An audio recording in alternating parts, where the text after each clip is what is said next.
Hello everybody, thanks for visiting Bigfoot Tales again, and welcome back to part 2 of some new Bigfoot evidence that was found and shared last fall of 2016.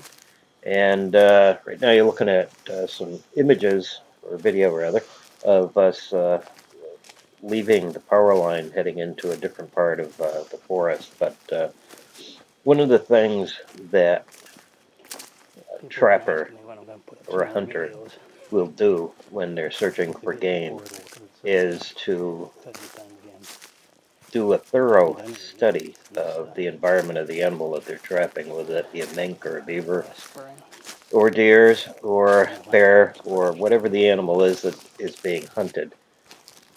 A successful hunter knows the terrain and he knows the environment.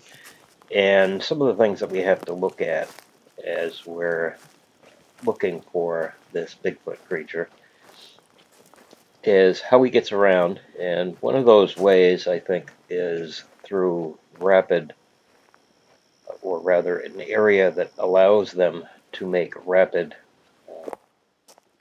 movement from point A to point B, wherever it is they're going. And power lines and railroad tracks are excellent environments for easy travel. Most power lines that are near civilization will have trails cut through them by ATVs and hikers and foragers and whatnot, which makes for a very rapid path and movement that they can use to go from these places to places. And along these power lines, you're also going to find a lot of food sources by way of berries and various plants. And here along this power line, you'll see some pictures of coming up here. A lot of berry bushes. There's some elderberries or waxberries in there. There's also, we found some blueberries. We also found some scat. Looks more like bear scat, which I didn't bother putting a picture up this time of it. Maybe I'll use it in some other video, but that's another sign that you want to look for is scat, various spore that are around that can indicate what kind of animals that are in that environment. But again, it's very important that you explore the environments that you're in and look for, number one, travel routes or transportation corridors. Number two, you're going to want to look for food and water sources. And number three, you're going to want to look for places where animals can bed down. And then you're going to want to compare these signs with other signs that you're aware of that may be left by animals that are native to that area that could have made these signs, such as tracks, what kinds of food are being eaten, where it looks like they might have been bedding down, where it looks like they may have been traveling. There's all kinds of different minutiae that you have to take into account when you're hunting something. And that's really what we're doing when we go out bigfooting, is we're actually hunting for something that we think exists. We don't know for a fact it exists. And, facts are something that we hear about quite often. And facts are only items that can be borne up under the presentation of empirical evidence that can prove that fact. If you don't have that empirical evidence, then what you're looking at is supposition and innuendo and circumstantial evidence. There is no fact without empirical evidence to back that fact up. And there's a lot of evidence that's being presented that I've seen on YouTube and in various blogs and on Facebook that just don't bear up under scrutiny. There just isn't any empirical evidence that what we think is there is really there. It's mostly innuendo. It looks good, but under scrutiny it doesn't bear up. And that's one of the things that I'm trying to do, is change the way that many people look for this evidence, and instead of just automatically assuming that what is being presented is true and factual, um, that whoever is submitting evidence is actually, before they state it as fact, is able to present empirical evidence. And in another video, we'll get into what empirical evidence really is. A lot of beliefs are out there that are claimed as fact, are not, because that true empirical evidence just isn't there to back them up. And we'll get into that, like I said, in some other videos. I've got one I'm working on eye shine and why it's probably highly unlikely that it's just not possible. But let's get back to the power line. I'm going to show you a couple of slides here of the one section of the power line that I was on. We're actually looking at about roughly 30 miles worth of power line that I've been investigating over the last 5 years, and this is just one short piece. I don't want to show too much because I don't want people to figure out where exactly it is I'm at. I had another section early on that I had shared, I think, too much video of, and I believe somebody figured out where it was. I'd been traveling in that area for about 3 years, and after showing some videos, all of a sudden ATV and snowmobile tracks and all kinds of human signs showed up in that area where I had never seen any before. So I'm going to start being a little bit more careful of the areas that I share and show a little bit. But here's the power line coming right up, and as you can see, there's a lot of berries, there's a lot of floral plants along the tree lines. There are several different species of trees that provide food and nutrition. There's some oaks in there. So you have your acorns that fall at the right time of the year. Earlier in the year, we have berries, and even earlier, early spring, you have the flowering shrubbery. There are a lot of flowers that can be eaten as well. But we'll get back to the actual forest here, and as you can see, there's a lot of different species of trees. And one of the things I'm going to show coming up is a couple of slides of a strange glyph-like structure, stick structure, or stick formation, whatever you want to call it. We did not see this going into the power line, but we found it coming out of, and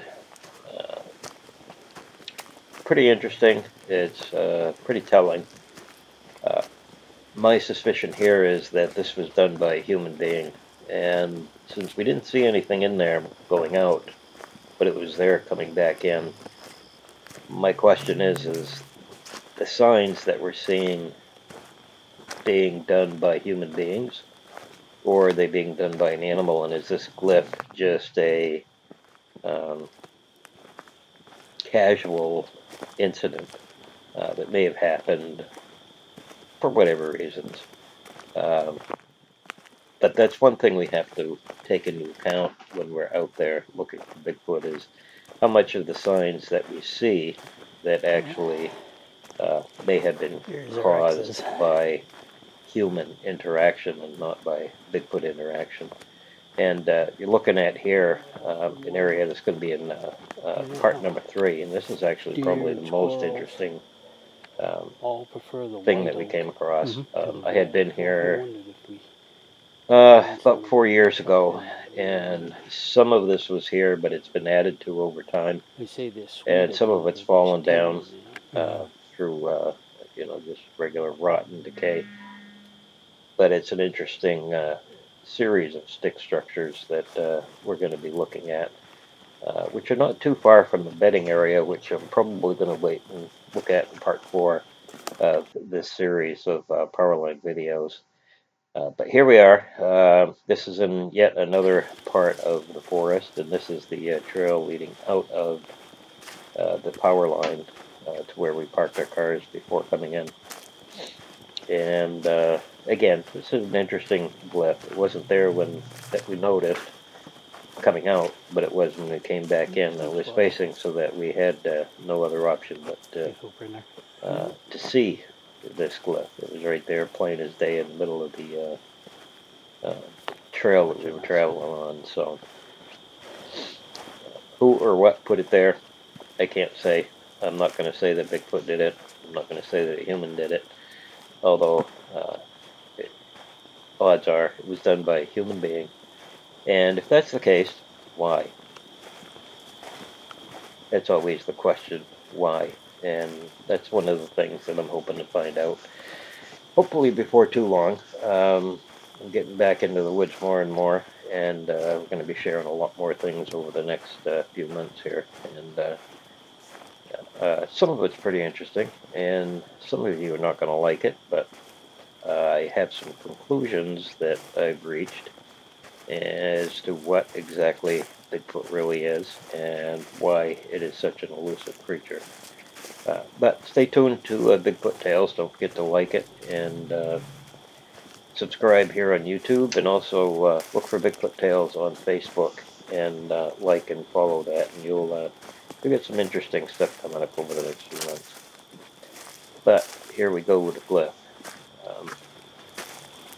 It's a stump squatch. Actually, it looks more like a squirrel squatch, but one of those black blobs that we see and many people attribute to being a Sasquatch. But here's the glyph.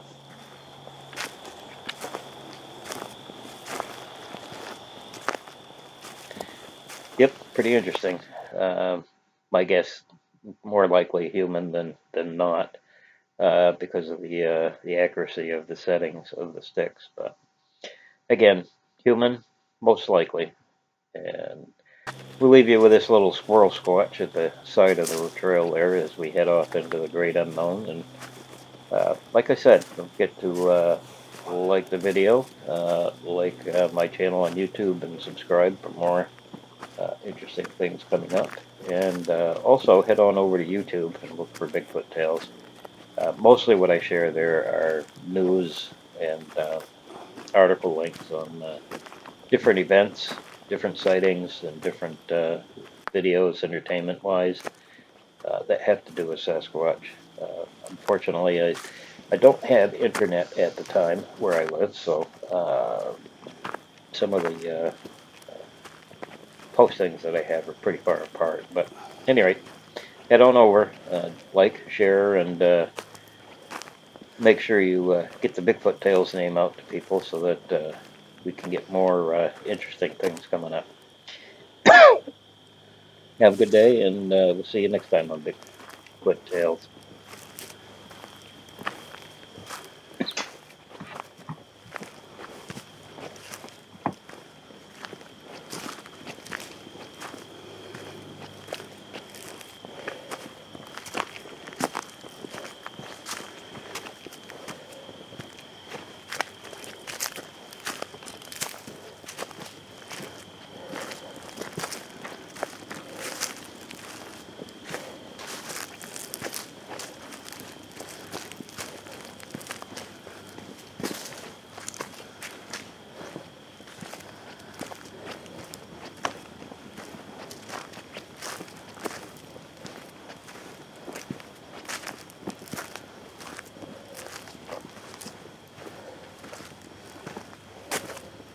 Did you want to go back down and see the other side, or? What's that? I said, did you want to go down the other side? What time is it? It's 5. Yeah, we better keep matching. Yeah, okay. We'll be down another day. How much time do you get off for Thanksgiving? The whole day. Just the day? Yeah. You don't have the Friday No. after? No. You better get Start going. Start the car running. can't afford to get it.